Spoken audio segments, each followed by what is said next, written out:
오늘 종교개혁 기념주일입니다. 근본으로 돌아가자. 아드 폰테스.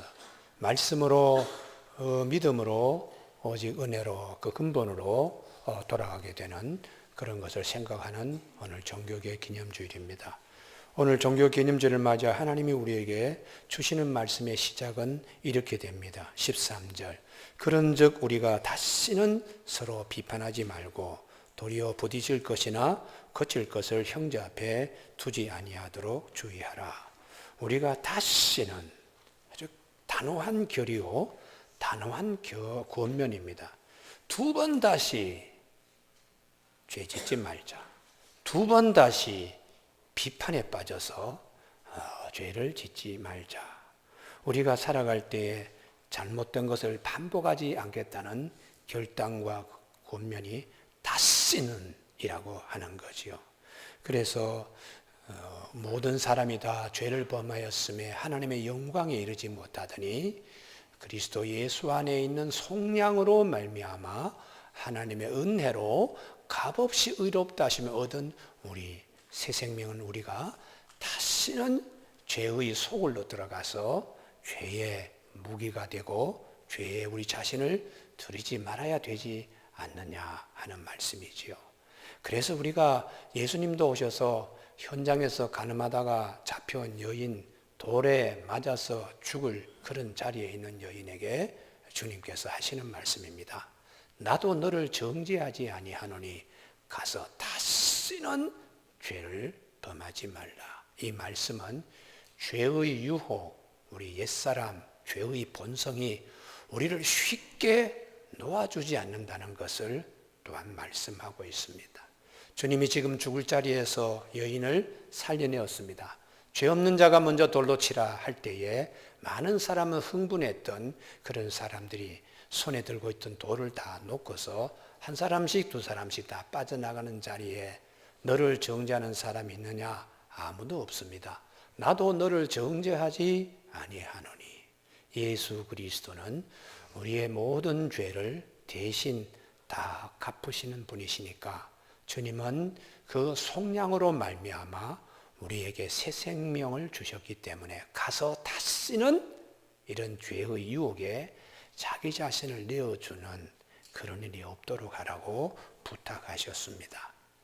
다시는 큰 문 남성들에게 돌로 몰매 맞아서 그냥 여기저기 박살이 나고 입이 새파랗게 질려서 팔을 떨고 있는 자리에서 이렇게 일어설 수 있고 주님께서 부탁하시는 다시는 가서 죄를 짓지 말라 이렇게 말씀하셨는데 구약의 출애굽기를 보면은 역시 죄의 본성 이게 우리를 쉽게 놓아주지 않는다는 것을 말씀하고 있습니다. 유월절 어린 양의 피로 많은 사람이 죽음을 넘길 수 있게끔 하나님의 백성 선민으로 구별하시고 홍해바다에서 죽을 자리에도 다시 하나님이 확증시켜 주셔서 하나님께서 새 생명을 주셨으면 가나안 땅에 이르기까지 다시는 애굽적인 것에 발목을 우리가 붙잡히는 일이 없어야 돼요. 그런데 이분들이 그렇게 애굽적인 거 다시 애굽으로 돌아가는 이제 이런 것들이 드러납니다. 출애굽기 32장의 시내산에서 모세가 하나님을 뵈러 산에 올라갔을 때에 산 아래에서 모세의 내려옴이 더딤을 보고서 금송아지를 만들어서 바로 이 금송아지가 우리를 인도하여 내신 신이라고 하면서 애굽적인 것에서 노임을 받지 못했어요. 그러니까 하나님께서 진노하셨습니다. 예배 드리는 자리에서 애굽적인 것이 해방된 이스라엘 민족을 붙들고 있는 거예요. 우리도 그러잖아요.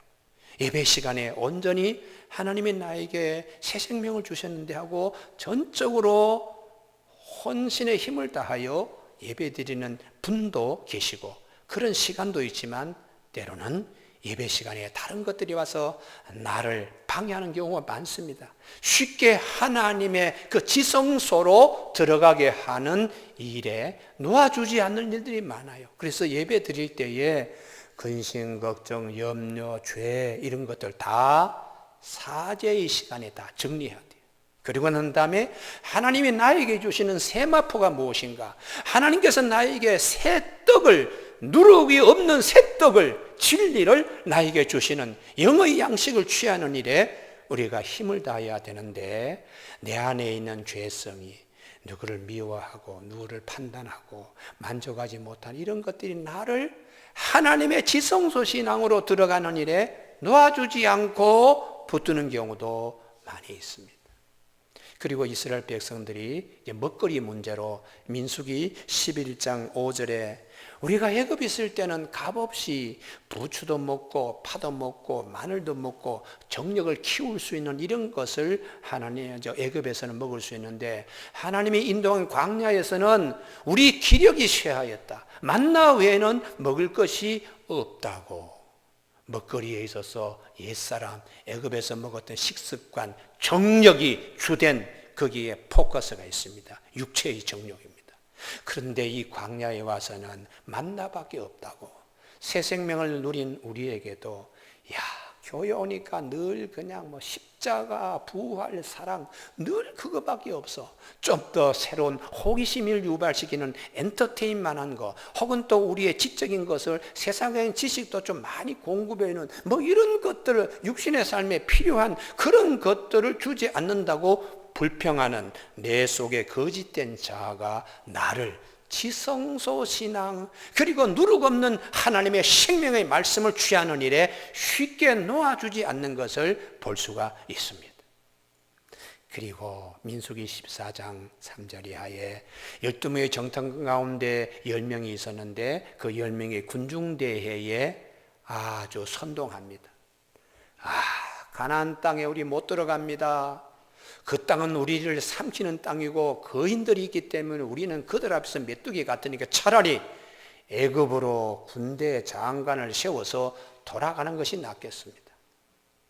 하나님이 우리에게 약속한 땅에 들어가지 못하게 하는 우리 믿음의 행진에 그렇게 발목을 붙잡는 애굽적인 것, 차라리 애굽으로 돌아가 거기 심기우는 것이 낫다고 하는 이런 이제 죄의 본성이 있습니다.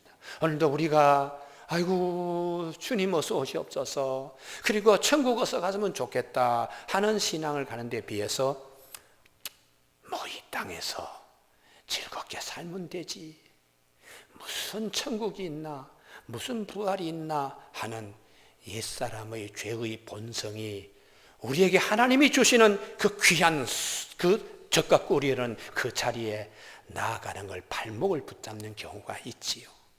그래서 다시는 비판하지 말라 하는 말은 다시는 죄짓지 말라 이렇게 말씀하시는. 그래서 사도 바울이 참 인간이란 어떤 존재인가, 내가 다메섹에서 부활하신 예수님을 만나고 그리고 그분의 복음을 증거하는 이 이방인의 전도자로 쓰임 받으면서도 내 속에 참 죄가 있구나, 원하는 것은 하지 아니하고 원치 아니하는 것을 하고는 나를 사로잡아 가지고 끌고 오는 걸 본다. 참 돌아서면 또 그런 죄 지은 거, 이런 거에 대한 한계를 사도 바울은 내 속 살아보는 하나님의 법을 즐거워하되 내 지체 속에 다른 한 법이 내 마음의 법과 싸워 내 지체 속에 있는 죄의 법으로 나를 사로잡아 오는 것을 보는도다. 오호라, 나는 곤고한 사람이로다. 이 사망의 몸에서 누가 나를 건져내랴, 이렇게 말하고 있는 것입니다. 사도 바울은 우리의 옛사람, 죄의 본성을 가진 이것이 나를 쉽게 놓아주지 않는다는 것을 알고, 옛사람 늘 두더지 우리 나올 때마다 때리잖아요. 옛사람의 품성이 나올 때마다 그것을 싹을 자르려고 무척 노력하는데, 바로 고린도전서 15장 부활장에서 31절 나의 자랑을 단언하노니 나는 날마다 죽노라. 옛사람이 나의 발목을 잡고 하나님의 은혜의 지성소의 자리에 못 나게끔 자꾸 발목 잡을 때에 뿌리치고 뿌리치는 걸 나는 날마다 죽는다고. 그 이유는 새 사람으로 살기 위하여, 새 생명을 얻은 우리가 새 사람으로 살기 위하여 하나님의 은혜, 나의 나된 것이 하나님의 은혜로 살아가기 위해서. 그래서 사도 바울은 나는 그리스도와 함께 십자가에 못 박힌 존재입니다. 내가 그리스도와 함께 십자가에 못 박혔나니 이제 내가 사는 것은 나를 사랑하여 자기 몸을 버리신 예수 그리스도 안에서 내가 사는 것이고 오직 그분이 내 안에 사시는 겁니다. 내가 이제 육체의 장막에 갇혀서 사는 것은 나를 사랑하여 자기 몸을 버리신 하나님 아들을 믿는 믿음 안에서 사는 것입니다. 이렇게 고백하고 있습니다. 오늘 사도 바울이 다시는 우리가 비판하지 말자. 음식 문제나 날절기 문제로.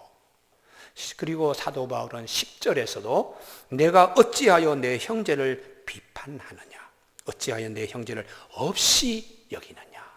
이 비판하는 것은 상대방을 없이 여기는 것이죠. 우리가 다 그렇게 하면 하나님의 심판대 앞에 서서 어떻게 변명하려고.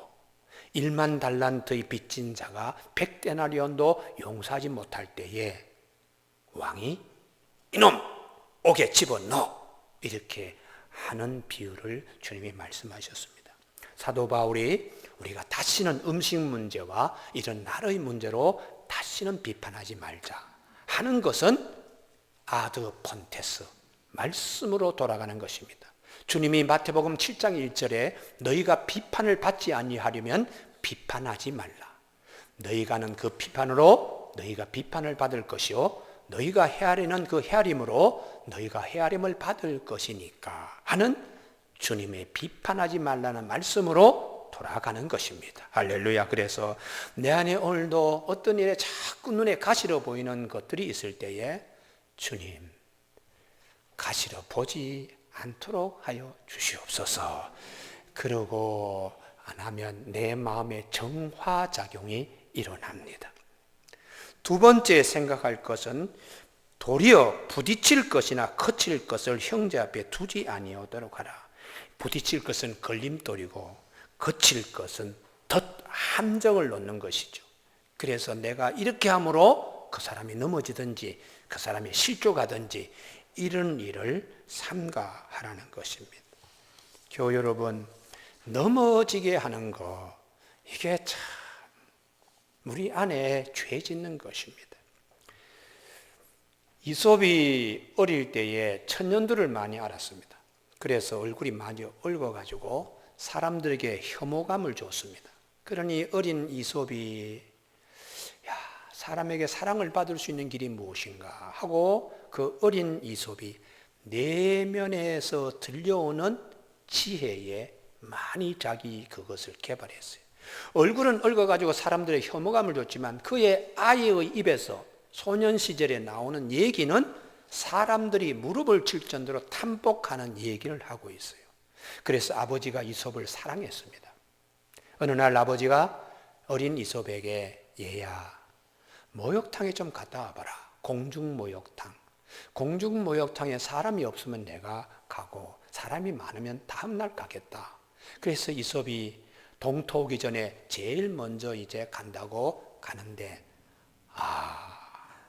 갔다 와서 아버지끼리 아버지 한 사람도 없던데요. 그래. 그러면 혼자 그 독탕에 내가 그냥 기쁘게 하겠다 하고 갔더니 아이고 김이 서려 있는 그 목욕탕에 사람들이 여러 명이 그냥 어깨를 부딪힐 정도로 목욕하고 있는데 이솝의 아버지가 화가 난 상태에서 목욕을 마치게 집에 돌아와서 아들을 불렀습니다. 너희는 나한테 거짓말하고 사람이 없다니. 갔더니 사람이 많이 있던데 너 왜 나한테 그런 거짓말을 했냐. 그 어린 이솝이 그럽니다. 아버지 사람 같은 사람이 없었습니다. 그게 무슨 소리냐.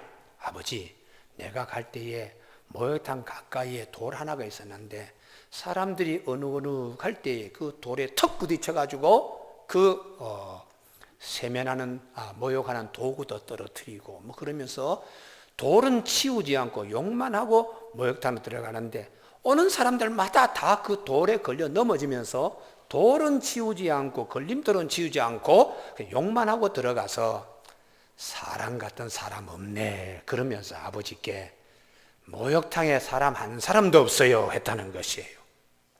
교우 여러분, 오늘 사도 바울이 내가 판단하는 것으로, 내가 믿음 좋은 것으로 믿음 연약한 자의 모습을 비판할 때에 걸림돌을 놓는 것과 같다.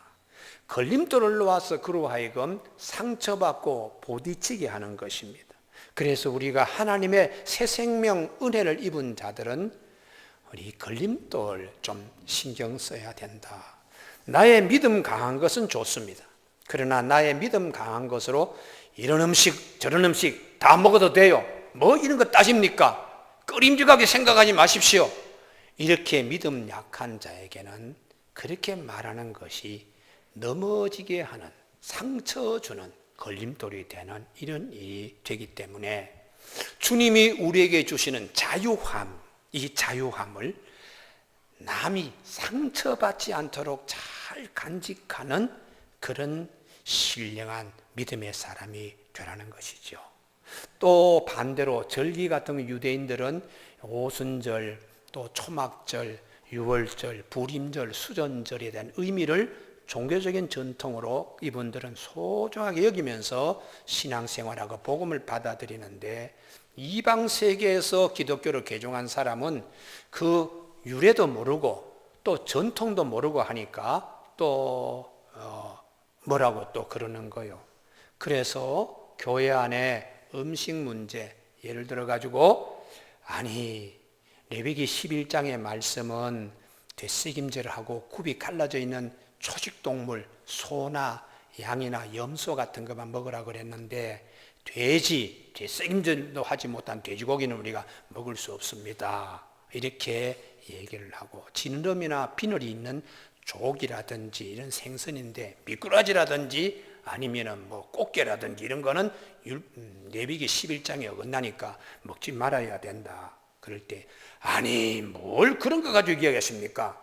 하나님이 다 그냥 만들어 놓은 건데 뭘 그런 거 가지고 따지십니까? 이러면서 교회 안에 다툼이 있으면 이제 이건 안 된다는 것입니다. 그래서 성경이 우리에게 주시는 말씀은 신앙생활에 있어서 그리스도께서 우리에게 주신 자유함이 있습니다. 그 자유와 그 은혜가 남이 걸려서 넘어지지 않도록 배려하고 그리고 생각하는 사려 깊은 그리스도인이 되도록 부탁하고 있습니다.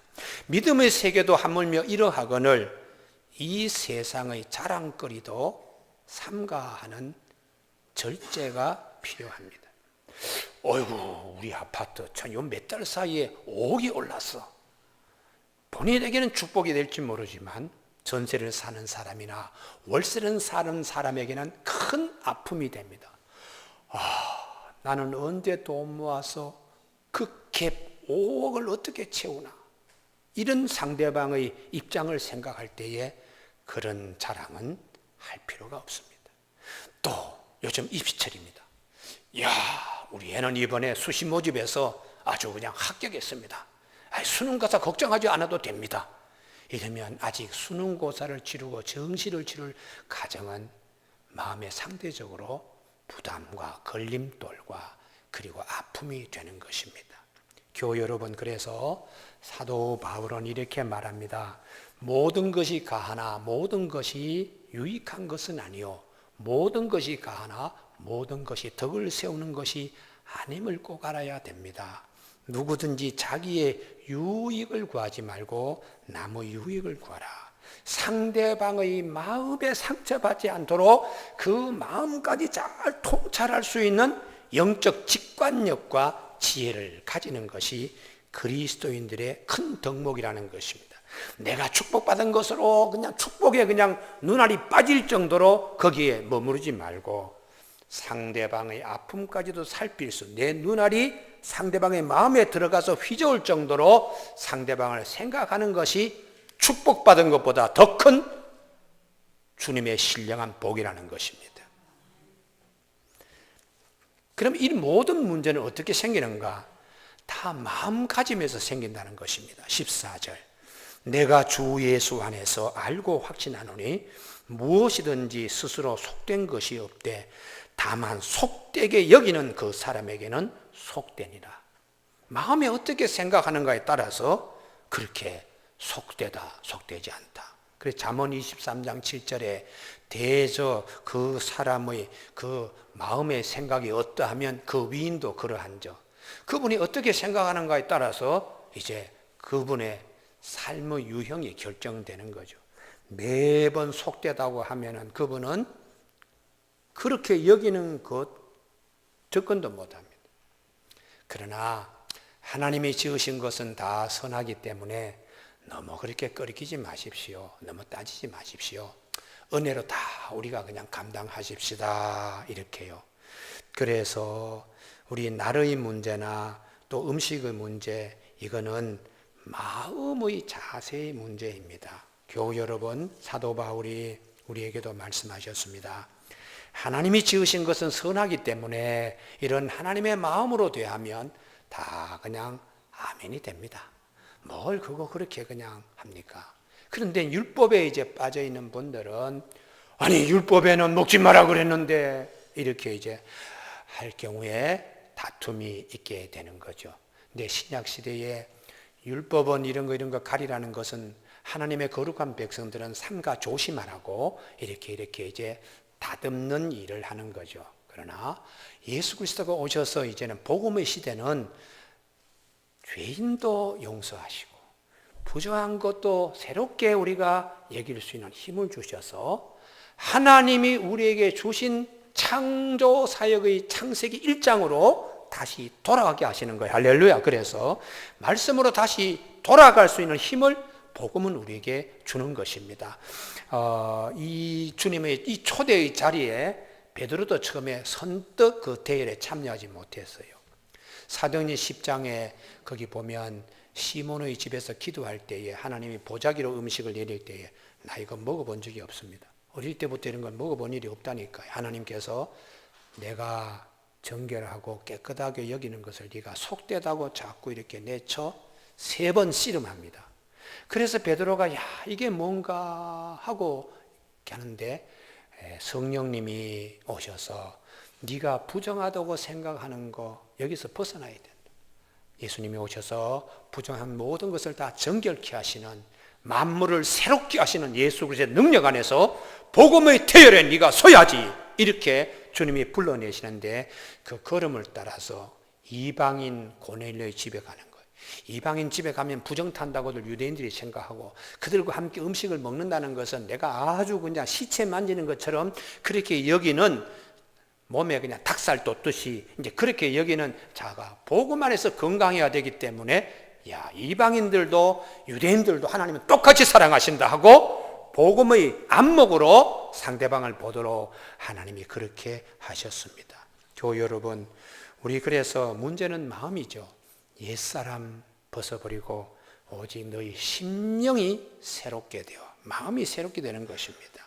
그리고 또 너희는 이 세대를 본받지 말고 마음을 새롭게 함으로 변화를 받아. 하나님의 선하시고 기뻐하시고 온전한 뜻이 무엇인가? 오늘 예배드리는 우리 교우들에게 주여 내 마음에 주님이 주시는 이것으로 새롭게 하여 주시옵소서. 여기저기 그냥 가시 돋친 것들이 많이 있고 이럴 때에 비판하고 자꾸 잘난 체하고 이런 것들 주님이 싹 걷어가시고 사랑으로 부어 주시옵소서. 그렇게 15절 만일 음식으로 말미암아 내 형제가 근심하게 되면 이는 내가 사랑으로 행하지 아니함이라. 그리스도께서 대신하여 죽으신 형제를 네 음식으로 망하게 하지 말라. 음식 문제로 시험 들거나 넘어지게 하지 말라. 내 믿음의 확신이 상대방에게 상처가 된다면 그걸 배려하여 사랑의 행위로 다가가도록 부탁하는 것입니다.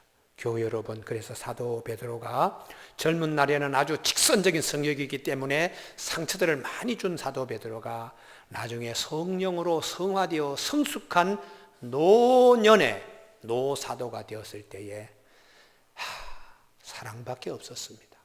베드로전서 4장 8절에 뜨겁게 서로 사랑할지니 사랑한 모든 죄를 덮는다고 교회에 남겨주셨습니다. 마지막 16절에 너희 선한 것이 비방을 받지 않게 하라.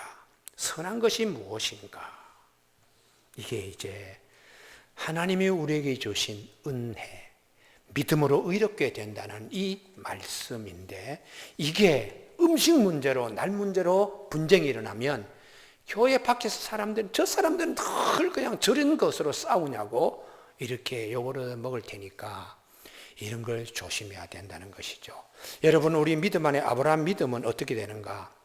선한 것이 비방받지 않게 했습니다. 창세기 13장에 가축들의 음식, 가축들의 먹거리, 풀초장의 문제로 조카롯과 다투어 가나안 땅에 있는 가나안 족속 브리스 사람들이 저 사람들 본토 친척 아비 집을 떠나서 하나님의 말씀을 믿고 따라와 가지고 산다는 저 사람들끼리 아이고 가축의 음식 문제 목초지로 저렇게 그냥 싸우나 이렇게 할 테니까 우리가 니나 나나 한 혈육 지친이 아니냐. 네가 좌하면 내가 우하고 네가 우하면 내가 좌하리라. 이 사람들이 우리 삼촌하고 조카가 링 위에서 그냥 가축의 음식 문제로 서로 목초지 문제로 싸움하는 걸 이 사람이 다 구경할 텐데 비방받지 말아야지. 아브라함의 믿음은 우리의 선한 것으로 비방받지 않게 하는 그런 믿음을 가지고 있습니다. 오직 믿음으로, 오직 은혜로, 오직 말씀으로 아드 폰테스 근본으로 돌아가는 종교계 기념 주일이 되기를 주님의 이름으로 축복합니다. 기도하시겠습니다.